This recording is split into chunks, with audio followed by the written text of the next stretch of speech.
Welcome everybody, this is Waywatcher from Rolling Until Ragnarok, and today we're doing something super special. I'm here with Richard. He's the founder and CEO of Honorbound Studios. You guys can follow them on Twitter and Instagram. I threw it down below. It's going to be the whole time. Don't forget though. I mean, come on. But anyway, Richard, please introduce yourself. Tell us about a little bit about, like, just give us a preview of the game before I start asking you a bunch of questions that you have no idea what I'm about to ask. So go for it. Absolutely, yeah. So thank you for having me today. I'm Richard Lalancette, and I'm the founder and CEO of Honorbound Game Studios, as you mentioned. So 16 months ago, just to give you a quick introduction to what fired up this idea of creating a games. 16 months ago, basically decided to put aside that development career behind me and then try something new, right? Something exciting. So Drilling operations complete. Despite multiple warnings, you have arrived at your destination.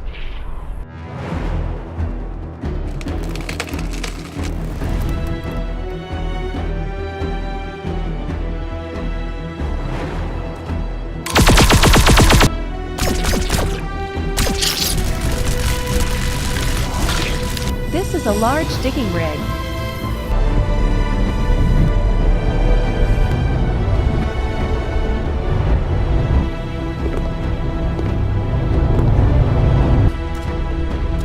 Appears to be some sort of glove that uses ancient tech.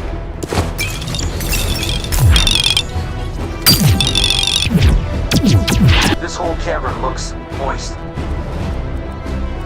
Sarah, I'm sending you something. Got it.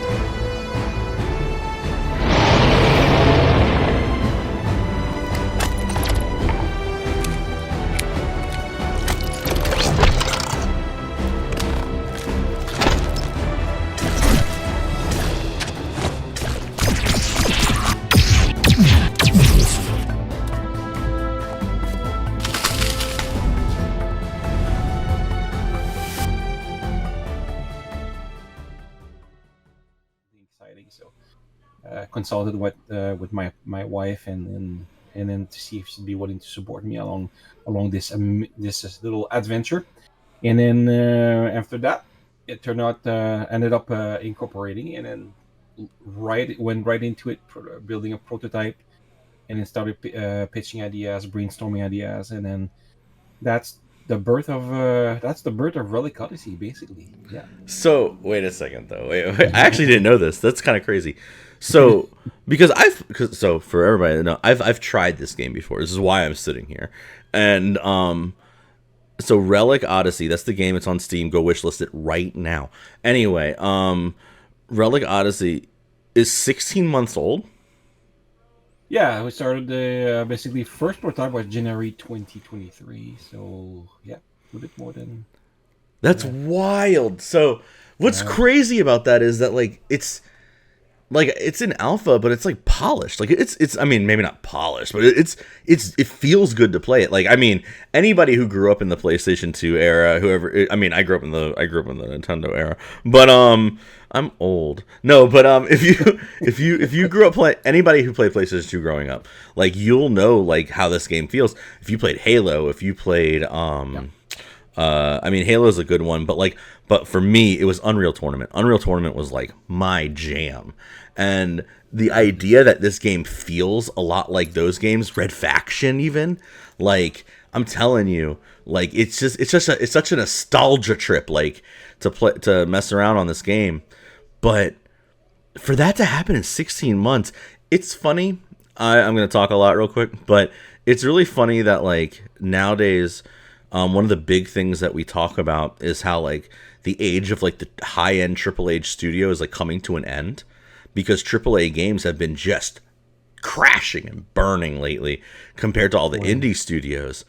And for you to have put out a first-person shooter in 16 months that is this, like, already, like, that's impressive as hell. How many people are on your team? There's a team of 5 with some support. Like we have marketing and visual design that are like Yeah. contract based. I guess what I mean is like how many people are programming it or like the devs. One dev. There's only one of you. That's Yeah, you. is pretty amazing though. Somebody. Keith is like is a pro. He's such a pro. I haven't And met the Keith. wild thing is he came out of Algonquin College last year. He's got a like a engineering degree, but he went back to game dev because he just loves that stuff, right? He came out, and then I grabbed him out of college, and then bam, we were just rolling with this. I help from time to time in developing, but he's the driving force behind everything in the game, alongside with Liam and Anna, the artists. So it's basically three-person team for the game, and the rest is mostly support and business. Well, Keith is Wild. a monster. Let me tell He's you. a beast. Because okay, so look, one of the things like I've game tested, I've gone to town on first person shooters. Just a little bit about me is like I helped game test Fortnite back in when it was going on.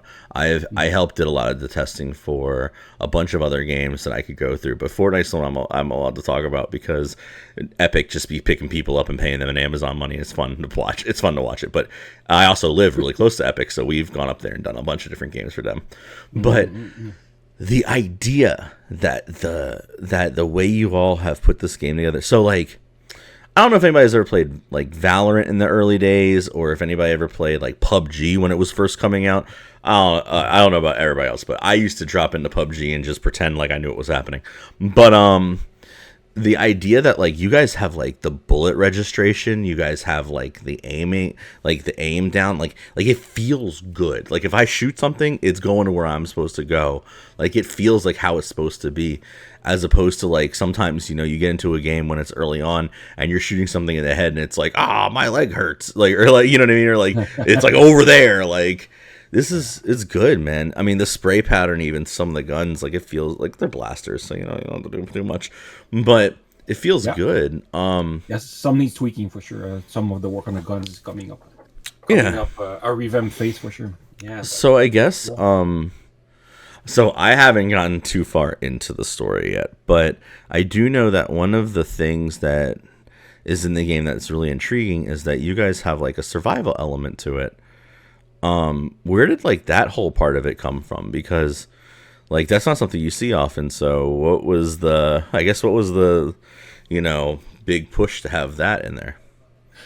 Yeah, so some of the goals that I've set out at the beginning is I want to have a variety of gameplay and flavors, not necessarily like a full-fledged crafting system, but some just enough to make it to spice things up. That's what I think, right? And it feels good to get your rewards and come in and okay, I'm gonna try this to build this. Oh, I'm just a little short on this, short on materials. I'm gonna get some more materials from that place. You build it and you yield your new weapon or new armor and whatever. I think this is really rewarding for players. So I wanted to have that in, and then once the basic system is in place, then you can expand on this, right? It's really easy to create additional recipes or crafting recipes and blueprints and what have you. So it's nice to expand. It work well with DLCs. They work well with expansions and stuff like that, right? So it's about variety. I think it's having a bit of. It's not only the same thing over and over, right? You to spice it up with a bit of variety. So crafting drilling rig is a nice hook. I'm not gonna spoil the rest of the interview with more stuff, but so basically I think it's the variety and the flavors. No, I mean that's a really good point, the variety of being able to craft stuff. And I mean, you're right, there is like an idea of like, you finally gathered all the stuff out while you're doing the regular game, and then there's like this moment of like, yes, I finally can go and make this one thing, and it's good. I like that. I mean, that was one of the things that really like in the very beginning, like really like snapped to me. Like once I realized, I'm about to go collect a bunch of stuff, because no offense to or not even offense, But like one of the things that like happens in a lot of games is you'll encounter something that's like, this is a rare crystal or this is a rare whatever. Only use it sparingly. And then I'm one of those people that are like, oh well, that means it's going to be in my bag forever. I'm never going to use this thing. And so like, Oh yeah. you know what I mean? You're going through an RPG and they're like this is an elixir, like a max elixir. And I'm like, oh man, better save that for when I need it the most. And then I'm at the final boss and I'm like, I got 35 max elixirs and I've never used one of these things this whole game. So it's cool because the crafting system is like, hey, go get this rare thing so you can use it and feel like you got something good out of it. That's such a clever way of doing that. Exactly. Yeah. So you don't need to save anything. There's plenty to go around, and we try to measure the rarity just enough for you to get the player have the satisfaction to do the game, to play the game and come back with their reward. So I think it works well. So in the game, I've noticed I've noticed from what I've played so far and what I've watched some people play, is you end up there's a lot of different variations of the aliens that you are taking apart. What was the kind of like everybody always has a favorite, like not boss, but like favorite thing that they've put in their game. I found a lot of devs will be like, oh yeah, it's this one thing, and you're like, I didn't even think of that thing, and then they're like, no, that little blob is my favorite guy in the whole game. Like, what was yours so far? Oh, this is tough. This is tough. I really like the roller enemies, the enemies that roll out with this little purple halo around them in the dungeon facility. These are tumblers, I think we call them. These are fantastic. They push you up when they roll over you, and so these are fantastic. And then the version of them that is the boss, one of the final boss out of the 3 bosses, is also using similar mechanics. So I think this is one of my favorites. Oh, I didn't even get to him. But I would say the fight with the Queen of the Talondromeus is the fight with the Queen is quite amazing. I really like it. I have to get there still, but I'm looking forward. I'm looking forward to it now. Second biome, the Queen is a fun dungeon. A bit darker, a bit more murky.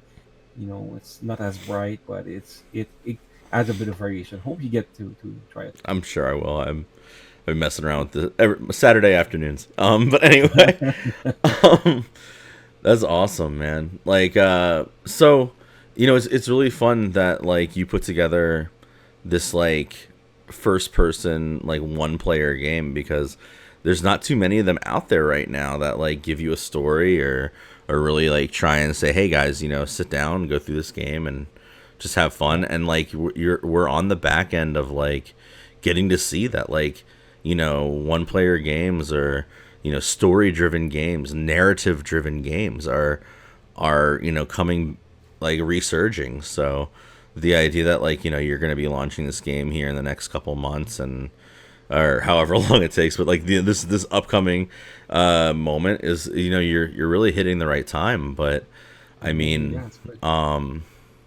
you know, what's some stuff that like, without ruining it, I guess, what's some stuff that people can look forward to? And as far like, I know that, for instance, on your Discord currently, and you all, everybody that's watching and listening, you should definitely get into the Discord. I know that you're doing some giveaways and some contests, but what's some other stuff that people can look forward to coming during the summer while you are finishing up development of the beta section of the game? Yeah, so we're trying to we're revamping. You know, we're just going one iteration at a time. We're taking one of the major systems, revamping it to get out of beta, right? So you make it more polished. So right now we're working hard on the drilling rig gameplay. So I think people are gonna be pretty amazed at what's coming out. It's not just gonna be those vertical tunnels and stuff like that, right? It's going to be, without saying too much, it's going to expand to larger things, and the combat will revamp. You'll have rig combat plus on-platform combat. Nice. More flying enemies. Going to be some enemies that are going to stick, and you need to dislodge them from the rig. Clunky is going to be rolling on the rig very soon too. It's going to be on there fighting side by side with you. And there's another element that I'm not going to discuss. I'm going to let you guys discuss Nice. about the rig. So the rig is a central element. It's one of the unique selling point for sure of the game. So That's cool. yeah, and it's going to be customizable. So modules, heat management. So there's a bit of inspiration from Motherload in there, right? Motherload, that Flash game we played probably 20 years, 15 years ago, right? It's a long time ago. There's some inspiration from Motherload for sure. So there's heat management, and then drilling capacity, and you dock, you put new modules, you craft new modules, you update that, and then you can face the next part of the game, right? That's the idea here. But in some unique ways, we needed to have a really unique piece where it's not seen in other games too much, right? So that's right. No, and that's really cool because, like I said, you know, like the idea that like nowadays there's not too many first person experiences out there when it comes to like one player games that especially on like, you know, like for people to really go through and like get involved in. That being said, it's a story, since it's a narrative driven game, like are you gonna have it so that like, you know, there's DLC down the line or there's updates that's gonna expand the world down the line, like as it goes? I know right now you're doing that anyway because, you know, you're putting it together still, but I mean, is there plans for that? And then also, absolutely, I would love to see maybe multi planets, or you know, traveling across planets, or absolutely DLCs would work hand in hand with this, you know. And one thing is, as I made pretty clear at the beginning, is I wanted a game that you can hop in, and then you're not stuck in there grinding for days on, right? Right. I want a story where you consume this a bit more like a movie with some replayability, obviously. So if you want more, you can stay there, but it's finishable. It can be finished, and then we can then give you more content just to keep you interested in the game, rather than a never-ending game where you don't know. You know, if completing a game feels great, I think it feels great. It feels like a little check mark on your game library, on your backlog, basically. Right. Well, so so what you just said though was really fun, because that's something about the game that I didn't even mention yet, is that some of it is generated as you go, right? Like some of it is so it's not going to be the same every time you enter an area, or you have to explain that better, but yeah. Yeah. Procedural dungeons. There it is. That's the word. Procedural dungeons. Yeah, exactly. So this comes from some of the, I think there's quite a bit of that technology used in Diablo and Valheim. Valheim has some procedural dungeons. They were really simple, so I thought the bar was. I mean, we were looking at Valheim as a source of inspiration at times, and like we gotta do better than what they had in there. I don't know today what it looks like, but so we wanted to have a little bit more than that. And as soon as we start stepping in those dungeons, that shapes up, and then we can start thinking about, okay, let's put some missions, interesting mission, you know, about OAO, the archaeological order. There could be story twists in there. Maybe some of them rebelled, or you know, there's all kind of little stories that you can put on each of their generation, right? To basically pick up. You know, you're a dungeon master, right? You understand that, right? Yeah, exactly. No, I was like, that's one of the reasons that I was saying, like it's so interesting that you use like the procedural generation, like how it's like different, and then like every time you get like a little bit different parts of the story, or like little different drops, or like little notes that are like, oh man, I want to explore this thing more. And so that's fun, because that is replayability, and that's kind of what's super interesting about it.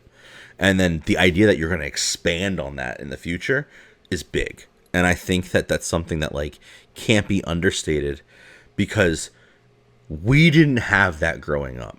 You know, like, don't get me wrong, I could play through GoldenEye a million times, but like at one point you're just speed running it, you know what I mean? Even if you're not a speed runner, at some point you're just like, oh yeah, the guy's over there behind this corner, or oh yeah, this thing is right here, this is this box, let me kick it. Like, you know what I mean? Like I can do through, I mean, Heck, I could beat Mario blindfolded, literally. So like, I don't know what to tell people, but it's so cool that like there's like new things every time I step in and kind of go back to this. And it's a lot of fun. Yeah, and those missions, once you have a mission system, you can package them in DLCs, and then you add some flavors without touching the base game, right? So Right. That's awesome. So as far as like Honor Bound Studios goes, like what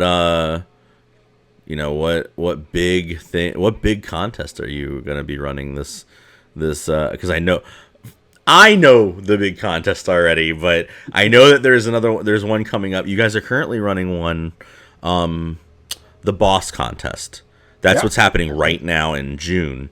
But That's right. Do you have any plans for July or August yet that I can coax out of you, or do I have to get people in the Discord to find out? Actually, we're winging this, as a new studio. So sometimes we find inspiration right out there, or sometimes we sit down, Andrea and I, and then we just think, okay, what would keep the player engaged and having something for them to come and have fun playing and doing within the game, or outside the game. We have drawing contests going on right now. So right now it's turning Clunky, our little sidekick, into the female version. So people are drawing like all kind of female versions of Clunky. It's pretty hilarious. That's awesome. I'm gonna have to get in on that. Yeah, but the big contest release June 15th. I think we were ending is the large sum of prizes. So we have over $1,500 of prizes split amongst 3 winners at the top, and then a bunch of smaller prizes for Nice. rank number 4 prizes. So this is basically a streaming contest, a VOD contest. So you play the game. This one requires the full game. You can try with just the demo, but I suspect you get more chance of winning if you have the full content. Right. And then we'll sit down, Andrea and I, and then we'll vote down on the best 15, top 15 I think we have, or something like that. Yeah. Nice. Well, we hit the 20-minute mark. Let's wrap up with a couple things that are real quick, just quality of life things. First of all, they can find your game on Steam. Do you want to give us the full title of the game? It's Relic. Yeah. Yeah, it's a little long, but I guess we put the subtitles with the title of the game, but it's really Relic Odyssey. Yeah, Relic Odyssey, Ruins of Xantao. Xantao. That's why I was having you do it. I wanted to make sure I said it right. No, but Relic Ruins of Xantao. Yeah, Relic Odyssey, man. You guys got to get in there. And it's on Steam. And how much is it right now? Right now, it's I think it's $14.99 USD. But if you are from European countries, look, I think we have a promotion going on for Europe and Asia at the moment. Fantastic. And y'all should get in the Discord, get in on some of these contests. You can win a bunch of stuff. Probably maybe win some keys. I don't know. I know if you hit me up, I'm going to be doing some stuff. Everybody comment below, like, subscribe, shoot us out there, share us up, and just make sure to follow Honorbound Game Studio on Twitter or X or whatever the heck we're calling it this week. And absolutely, don't hesitate, guys. Don't hesitate to reach out to me. I'm really accessible, very open. If you want to VC talk about it, I'll VC with you. Don't be shy. I mean, everybody can come in and just chat, poke me, DM me, and I'll do my best to answer you. And Anna, Keith, Liam are also there. If you want to poke an artist, want to know what they do, how they do things, you can jam with them a little bit, chat. Okay? No, Rich is a great guy. You definitely should hit him up. I mean, that's how I got here. Let's be real. But anyway, guys, thank you all for joining us. Thank you for watching, and have a good one. See you later. Pleasure. Thank you.